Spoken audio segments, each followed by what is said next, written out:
ప్రజలందరికీ హృదయపూర్వక నమస్కారాలు. ఉదయం నుంచి కూడా భారీ వర్షము మన ములుగు ప్రాంతంలో కురుస్తూ ఉంది.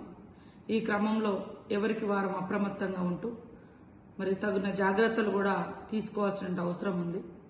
ముఖ్యంగా గత కొన్ని సంవత్సరాలుగా మన ములుగు ప్రాంతంలో కురిసినటువంటి భారీ వర్షాలతో వచ్చినటువంటి మరి వరద బీభోత్సవాలు కానీ మరణాలను దృష్టిలో పెట్టుకొని జిల్లా కలెక్టర్ గారు, ఎస్పీ గారు, ఇతర యంత్రాంగం అంతా, ఇతర శాఖల అధికారులందరూ కూడా అప్రమత్తంగా ఉన్నారు. ఇంకా అప్రమత్తంగా ఉంటూ ఆయా గ్రామాల వారీగా కూడా గతంలో ఫ్లడ్స్ వచ్చినటువంటి ఇబ్బంది పడ్డటువంటి గ్రామాల దగ్గర సంబంధిత శాఖ అధికారులను కూడా ఇప్పటికే పెట్టుకోవడం జరిగింది.